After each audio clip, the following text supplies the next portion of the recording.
안녕하십니까. 성균관대학교 스마트 팩토리 융합학과 구윤호입니다. 오늘 소개드릴 논문은 클립포즈 카테고리 레벨 오브젝트 포즈 이스티메이션 with pre-trained vision language knowledge입니다.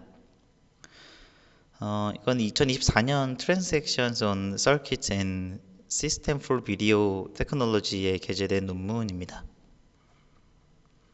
목차는 논문의 흐름에 따라 Introduction, Related Works, Methodology, Experiment, Conclusion 순으로 진행하겠습니다. 인트로덕션입니다.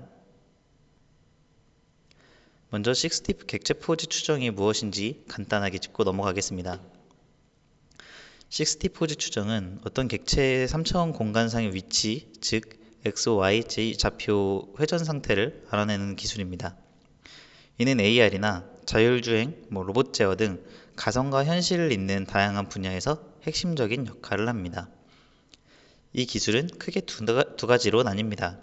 첫째는 인스턴스 수준 포즈 추정으로 사전에 정확한 3D 설계도, 즉 CAD 모델이 있는 특정 객체들의 포즈를 찾는 것입니다. 둘째는 카테고리 수준 포즈 추정이며 컵이나 노트북처럼 특정 카테고리에 속하지만 한 번도 본 적 없는 새로운 객체의 포즈를 추정하는 것을 목표로 합니다. 이 논문은 더 일반적이고 어려운 문제인 카테고리 수준 포즈 추정에 집중합니다. 기존의 카테고리 수준 포즈 추정 연구들은 주로 3D 포인트 클라우드, 즉 점으로 표현된 3차원 형태 정보에 크게 의존해 왔습니다. 하지만 여기에는 몇 가지 근본적인 한계가 있습니다. 첫째, 데이터 부족 문제입니다.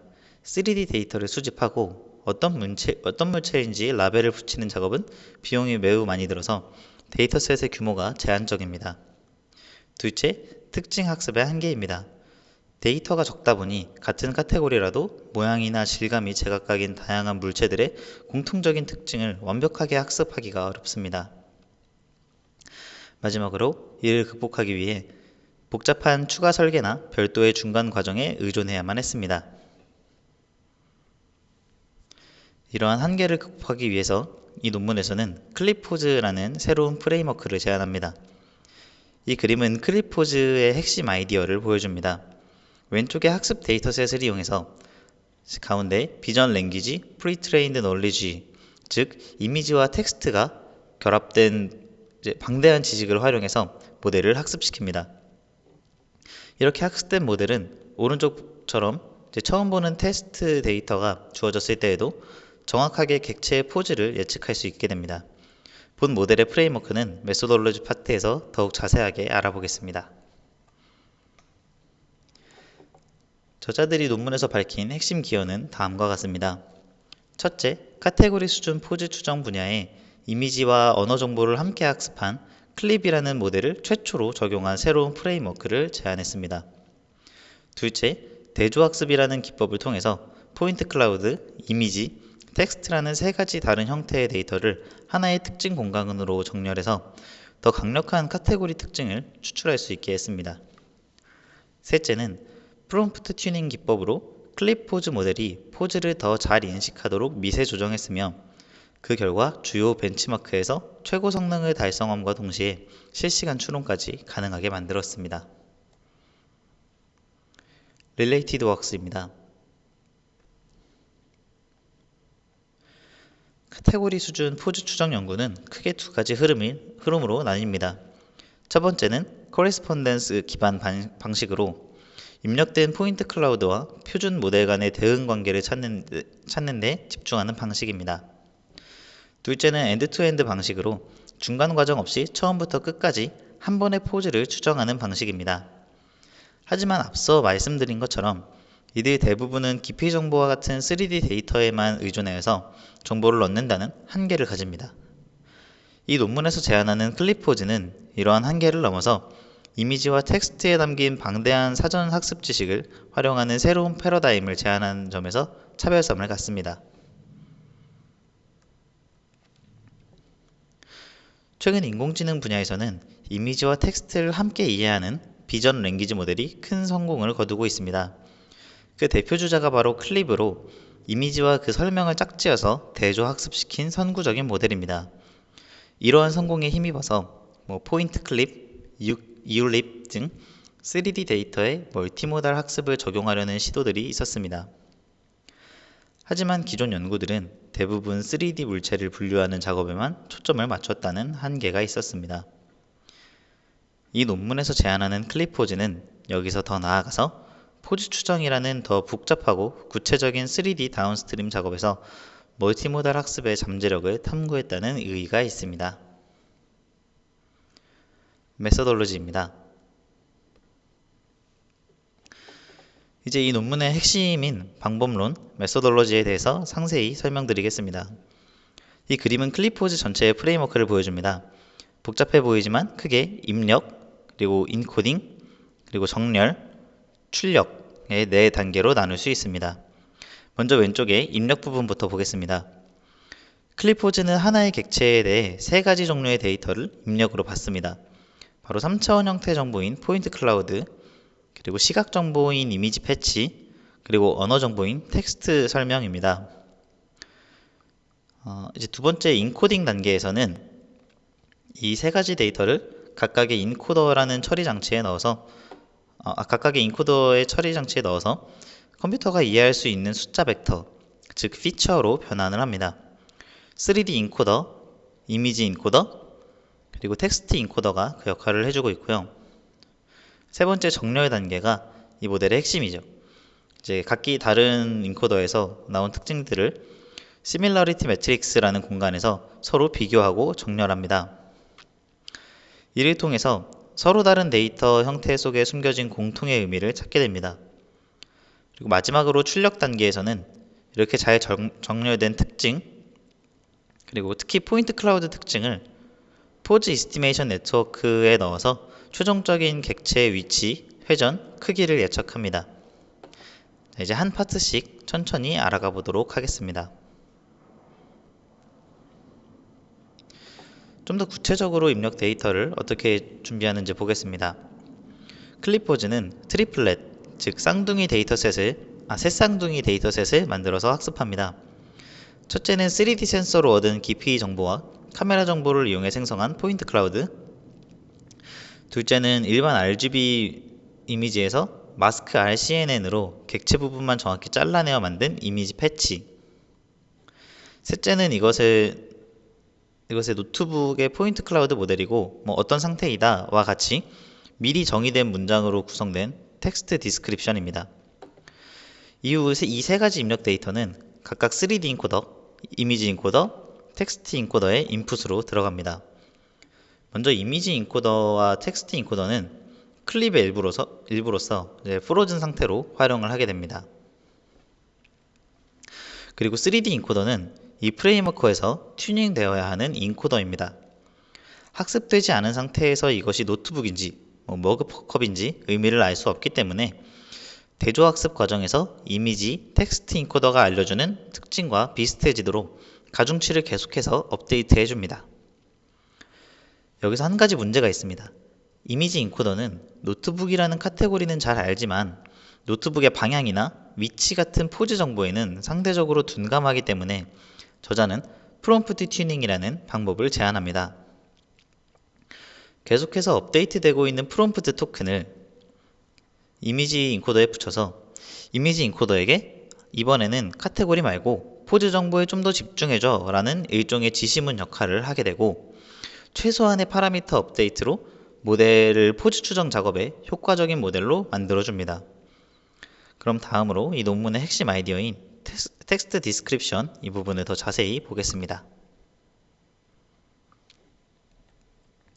저자들은 텍스트 설명에 한 가지 혁신적인 아이디어를 더했습니다.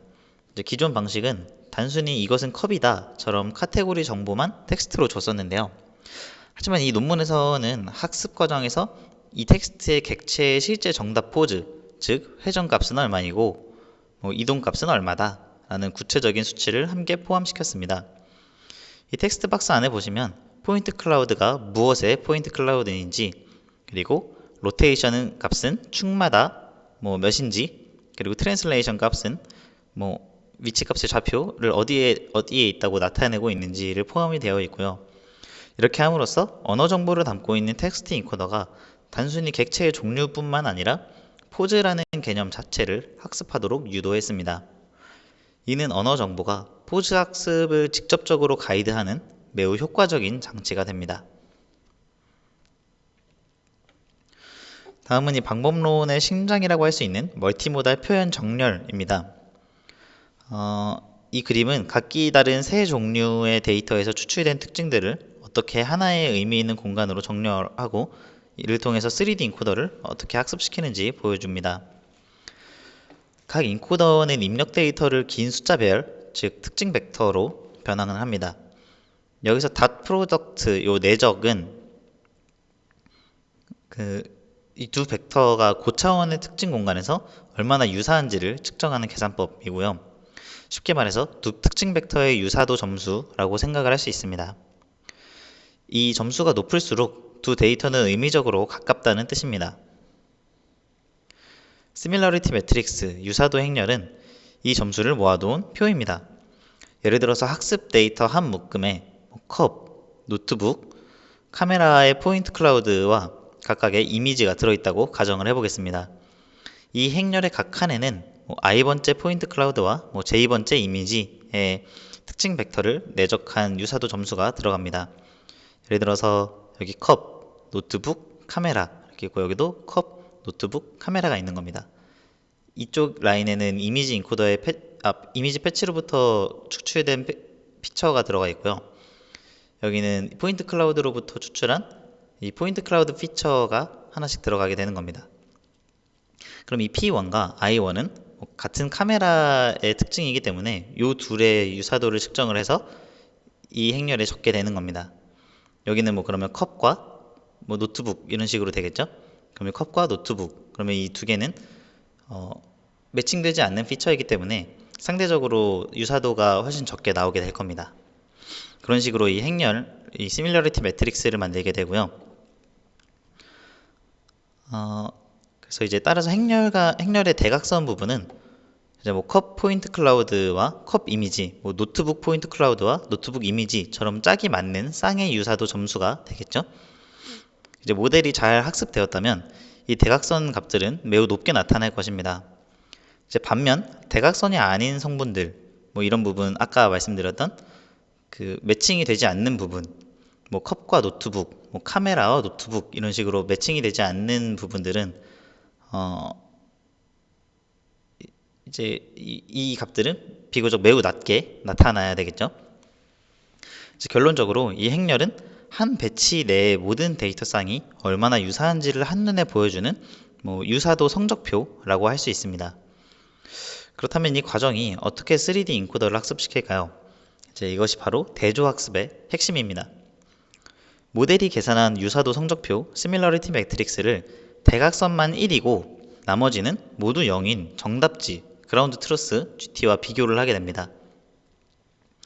그리고 이 둘의 차이를 통해서 모델이 얼마나 틀렸는지를 나타내는 로스를 계산을 하고요. 마지막으로 이 로스를 줄이는 방향으로 모델의 파라미터를 업데이트합니다. 이때 중요한 것은 앞서 설명드렸듯이 이미지와 텍스트 인코더는 프로즌 상태이므로 여기는 프로즌 상태이므로 오직 3D 인코더의 파라미터만 집중적으로 튜닝을 한다는 점입니다. 이 과정을 계속 반복하면서 3D 인코더는 포인트들의 집합만 보고도 클립 모델처럼 이건 컵의 형태야, 이건 노트북의 형태야 라고 임의적으로 풍부한 특징을 추출해낼 수 있도록 계속해서 훈련되는 것입니다.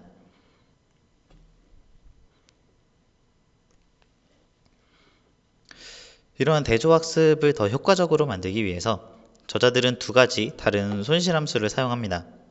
위쪽의 이미지 텍스트 쌍에 대해서는 기존은 클립이 사용하던 크로스 엔트로피, 즉 CE 손실을 그대로 활용합니다. 이는 모델이 객체 카테고리를 명확히 분류하는 능력을 강화하기 위함입니다. 아래쪽의 PC 이미지와 PC 텍스트 정렬에는 NCE라는 약간 다른 방식을 사용합니다. NCE는 이것은 컵, 저것은 노트북과 같은 다중 분류 문제를 이 둘은 짝이 맞는가, 맞지 않는가 라는 단순한 이진 분류 문제로 바꿔줍니다. 아까 보여드렸던 그 시밀러리티 매트릭스에서 이 대각선이 가장 높은 값들을 보여주고 있고 이 실제 그라운드 트루스 값, 이 정답값, 요 대각선 값만 1이고 나머지는 다 0인 그라운드 트로스와 비교를 해서 이 차이를 통해 로스를 구할 수 있게 되는 겁니다. 이를 통해서 각 데이터 간의 이를 통해서 각 데이터 양식 간의 표현이 더 일관성을 갖도록 만드는 데 집중할 수 있습니다. 다음은 이 논문의 핵심 기여 중 하나인 프롬프트 튜닝에 대해서 그림을 보며 단계별로 한번 설명해 보겠습니다. 이 기법의 목표는 사전 학습된 클립 이미지 인코더의 방대한 지식을 훼손하지 않으면서 어떻게 포즈 추정이라는 새로운 작업에 맞게 미세 조정할 것인가 라는 대한 질문에 대한 해답이고요. 저자들은 전체 모델을 재학습하는 대신에 아주 작은 일부만 수정하는 효율적인 방식을 제안합니다. 먼저 입력으로 들어온 이미지 패치는 VIT의 표준 방식에 따라서 여러 개의 작은 조각으로 나뉘게 됩니다. 이 조각들은 일종의 단어처럼 순서가 있는 시퀀스 I0가 됩니다. 이 그림의 인풋을 보시면 이 이미지 조각들 이 I5를 인코더에 바로 넣는 것이 아니라 그 앞에 학습 가능한 프롬프트 토큰 P0를 삽입합니다. 이 프롬프트 토큰은 프로즌 이미지 인코더에다가 이번에는 객체의 종류가 아니라 객체의 방향이나 위치 같은 포즈 정보에 집중해서 특징을 추출해줘 라고 알려주는 특별한 지시문과 같은 역할을 합니다. 지시문 P0와 원본 데이터 I0가 결합된 이 시퀀스는 여러 층으로 쌓이게 된 트랜스포머 레이어를 계속해서 통과하게 됩니다. 최종적으로 고정된 인코더를 통과한 결과값은 마지막으로 이 프로젝션 레이어를 거쳐서 최종 특징 벡터로 변환됩니다. 프로젝션 레이어는 특징 벡터의 차원을 변환을 해주고 범용적인 특징을 입력으로 받아서 포즈 추정이라는 특정 작업에 최적화된 최종 특징으로 변환하는 방법을 학습합니다. 결론적으로 저자들은 전체 인코더의 99% 이상을 그대로 두고 아주 작은 지시문, 이 프롬프트 토큰과 마무리 프로젝션 레이어 이 부분만 학습을 시켜서 최소한의 비용으로 사전 학습 모델을 새로운 작업에 성공적으로 적용시키는 매우 효율적인 방법을 구현했습니다.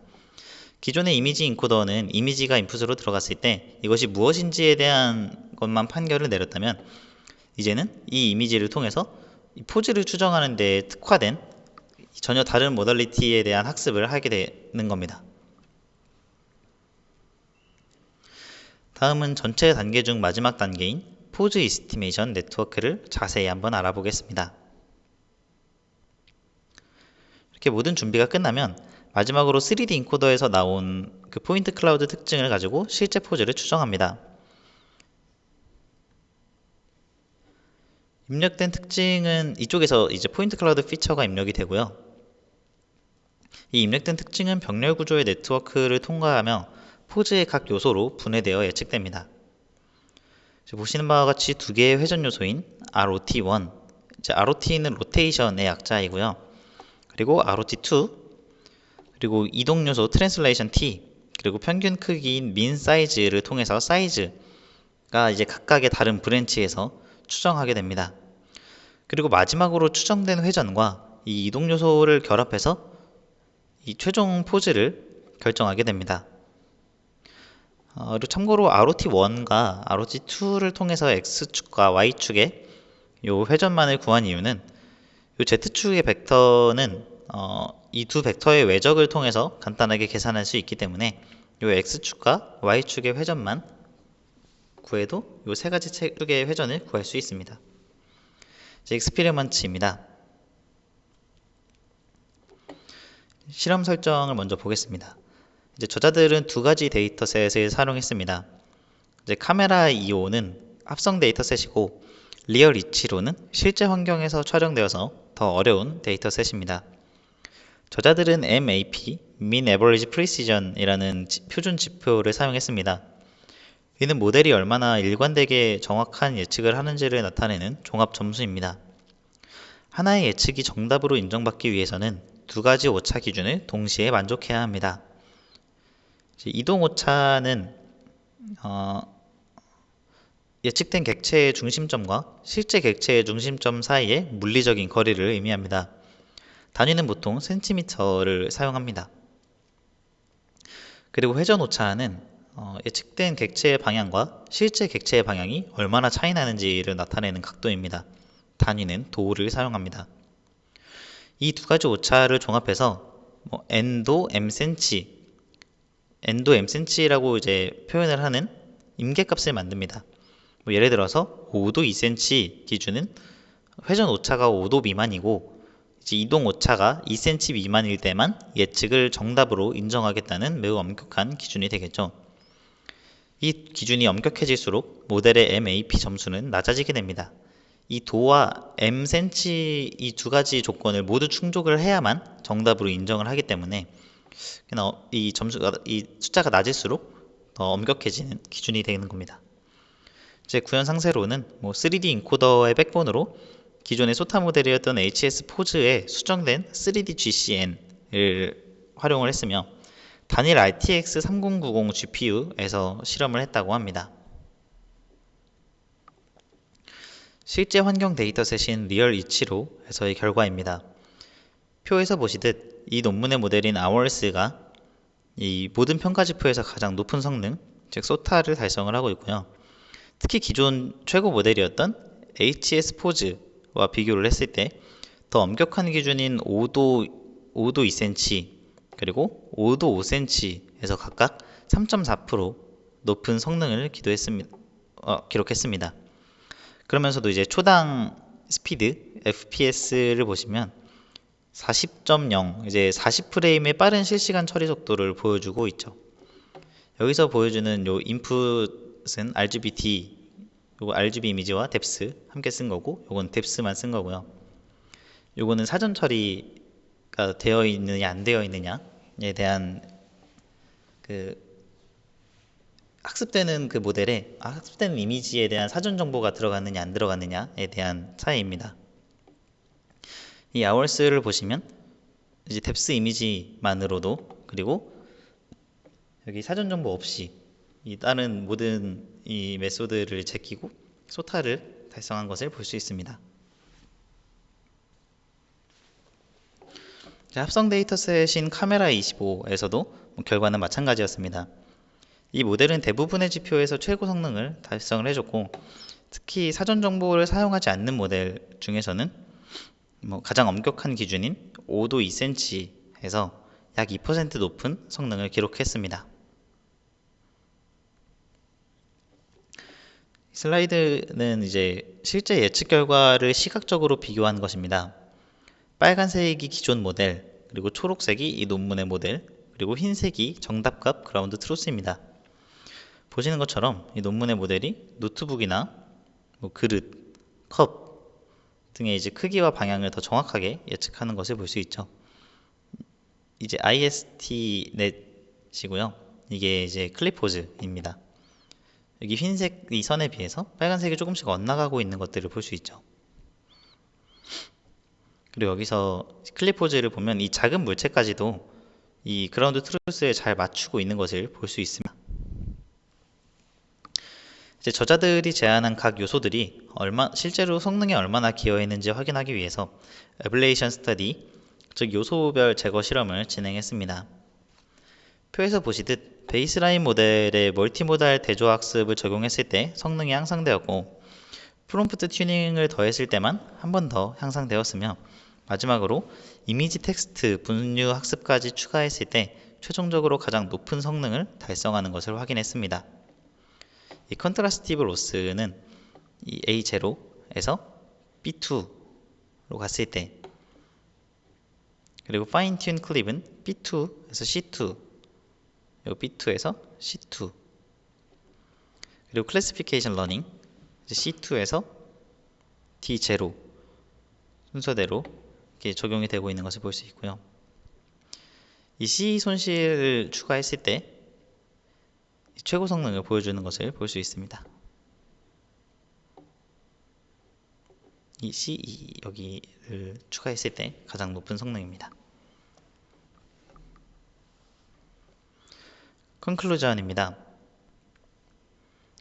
이 논문은 사전 학습된 비전 랭귀지 모델을 활용하는 새로운 포즈 추정 프레임워크인 클립포즈를 제안했습니다. 대조학습을 통해서 세 가지 다른 데이터 양식의 특징을 정렬함으로써 더 강력한 카테고리 정보를 학습할 수 있었고, 프롬프트 튜닝과 같은 기법으로 클립 모델을 포즈 추정 작업에 효과적으로 적응시켜서 성능을 크게 향상시켰습니다. 저자들이 언급한 향후 연구로 클립 모델의 제로샷, 그리고 한 번도 보지 못한 카테고리에 대한 추론 능력을 포즈 추정 분야에도 적용을 해보고 더 큰 3D 데이터셋을 구축해서 3D 멀티모달 학습의 잠재력을 더 깊이 탐구할 계획이라고 밝히고 있습니다. 네, 이상으로 발표를 마치겠습니다. 경청해 주셔서 감사합니다.